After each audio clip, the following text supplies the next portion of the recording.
आज मनुष्य समाज पाप और श्राप के बंधन में डूब चुका है। जहां भी देखो अशांति, लड़ाई, झगड़ा, वाद विवाद, ऊंच नीच, भेदभाव, जाति के नाम पर, धर्म के नाम पर, मजहब के नाम पर इंसान एक दूसरे को घृणा करता है, नफरत करता है, मारता है, पीटता है, घर को जलाता है, घर को तोड़ता है, इंसान को जलाता है, इंसान को मारता है, हत्या करता है। जहां भी देखो चोरी, डकैती, लूटपाट, खून खराबा, भ्रष्टाचार, दुर्नीति, अन्याय, अत्याचार, दुष्टता, छल कपट। जहां भी देखो आप दुनिया में किसी भी कोने में जाइए, केवल अधर्म अधर्म अधर्म, अन्याय, अत्याचार, दुर्नीति। इंसान अपने स्वार्थ के लिए किसी की भी हत्या कर रहा है, अपने स्वार्थ के लिए चोरी, डकैती, लूटपाट, खून खराबा कर रहे हैं। अपने स्वार्थ के लिए इंसान अपने ही परिवार को भी बर्बाद कर रहा है। पत्नी पति को जान से मार रहा है, पति पत्नी को जान से मार रहा है, पति पत्नी बच्चों को छोड़ के और किधर भाग रहे हैं, बच्चे माँ बाप को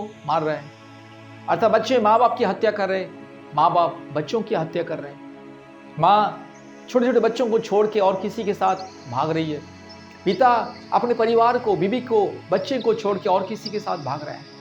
इस तरह से दुनिया में जहां भी जाइए चोरी, डकैती, लूटपाट, खून खराबा, अन्याय, अत्याचार, दुर्नीति, व्यभिचार, पाप, श्राप के बंधन।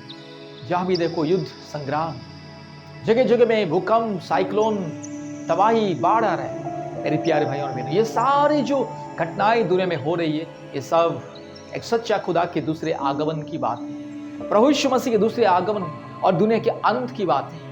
हम लोग दुनिया के अंत के निकट आ चुके हैं। पवित्र बाइबल धर्मशास्त्र में लिखा है और बार बार लिखा है, बहुत बार लिखा है, और परमेश्वर भविष्यवाणी किया है, यीशु मसीह भविष्यवाणी किया है, और यीशु मसीह के चेले भी भविष्यवाणी किए हैं। पवित्र बाइबल हमें साफ साफ बताता है कि दुनिया के अंत बहुत ही निकट है, और दुनिया के अंत जब होगा उससे पहले इंसान की इंसानियत खत्म होगा, और इंसान में प्रेम, दया, आदर, ममता, क्षमा नहीं रहेगा, इंसानियत खत्म होगा। आज वही परिस्थिति दुनिया में, इसलिए मेरी प्यारी भाई और बहनों, दुनिया के अंत से पहले परमेश्वर के क्रोध दुनिया में आएगा और भयानक भयानक परिस्थिति होगा। लाखों लाखों करोड़ों लोग मरेंगे कीड़े मकोड़े की तरह, और दुनिया में तेजी से हजारों संख्या में, अनगिनत संख्या में अलग अलग बीमारी, नया नया बीमारी दुनिया में मनुष्य समाज के बीच। इसीलिए इन अंत के दिनों में परमेश्वर के दंड से, क्रोध से बचने के लिए, इस अंत के दिनों में अपने आत्मा को बचाने के लिए, अपने आत्मा की रक्षा के लिए, अपने परिवार की रक्षा के लिए सच्चा खुदा को विश्वास कीजिए। अब चाहे हिंदू हो, मुस्लिम हो, सिख हो, बुद्धिस्ट हो, जैन हो, जब तक आप सच्चा खुदा सृष्टिकर्ता परमेश्वर को विश्वास नहीं करोगे, परमेश्वर का दंड की भागीदारी है, परमेश्वर के क्रोध की भागीदारी है। इसीलिए मेरे प्यारे भाइयों और बहनों, परमेश्वर की महान दंड, भयानक क्लेश और अंधकार की परिस्थितियों से, विनाश से बचने के लिए प्रभु यीशु मसीह को विश्वास कीजिए।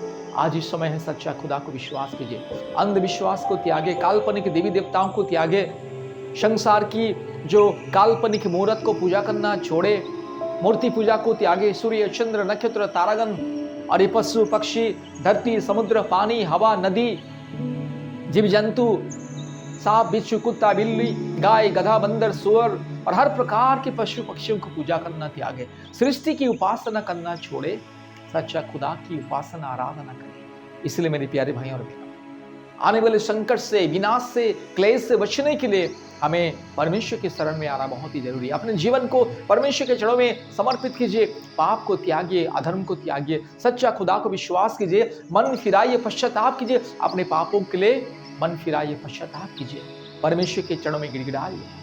अपने जीवन को, मन को, आत्मा को, प्राण, दिल, दिमाग को पवित्र करना है, शुद्ध करना है, अपने पापों के लिए पश्चाताप करे, पाप को त्यागना है और सच्चा खुदा को विश्वास करना है, ग्रहण करना है। एक पवित्र परमेश्वर जो निष्पाप है, निष्कलंक है, जो पवित्र है, सच्चा है, एकमात्र सृष्टिकर्ता के चरण में अपने जीवन को समर्पित करना है, अपने परिवार के साथ परमेश्वर की भय करना है और परमेश्वर की भय और भक्ति के साथ दुनिया में जीवन व्यतीत करना है। इसलिए आज ही प्रभु यीशु मसीह को विश्वास करें, परमेश्वर का परिवार प्रार्थना भवन के साथ संपर्क करें, आध्यात्मिक जीवन में आगे बढ़ने के लिए, पवित्रता में आगे बढ़ने के लिए, धार्मिकता के मार्ग में आगे बढ़ने के लिए प्रभु यीशु मसीह को विश्वास करें, परमेश्वर का परिवार प्रार्थना भवन के साथ संपर्क करें। प्रतिदिन हम लोग प्रार्थना करते हैं, दुनिया के लिए, समाज के लिए, अपने परिवार की सुरक्षा के लिए, ऑनलाइन के माध्यम से, गूगल मीट के माध्यम से प्रतिदिन हम लोग प्रार्थना करते हैं। प्रतिदिन सैकड़ों परिवार गूगल मीट के माध्यम से दिन में 3 बार प्रार्थना करते हैं।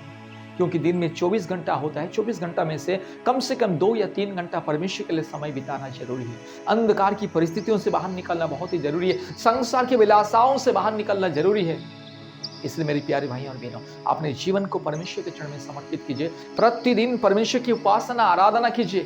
आइए परमेश्वर की उपासना आराधना करने के लिए ऑनलाइन में हम सब लोग जुड़ के प्रार्थना करें, क्योंकि भारत के कोने कोने में से सैकड़ों परिवार प्रतिदिन हम लोग ऑनलाइन प्रार्थना सभा में हम सब लोग एकजुट होके एक होके जोड़ते हैं, ऑनलाइन में प्रार्थना करते हैं। प्रतिदिन सुबह, दोपहर को, रात को, प्रति हफ्ते में मंगलवार, गुरुवार, शुक्रवार के दिन उपवास प्रार्थना करते हैं। इसलिए अपने परिवार की सुरक्षा के लिए, आध्यात्मिक जीवन में उन्नति के लिए, परमेश्वर की शांति, आशीष, अनुग्रह, करुणा के लिए कृपया परमेश्वर को विश्वास कीजिए। परमेश्वर का परिवार प्रार्थना भवन के साथ संपर्क कीजिए और प्रतिदिन ऑनलाइन प्रार्थना सेवा में ज्वाइन करें। परमेश्वर की स्तुति, प्रशंसा, आराधना कीजिए।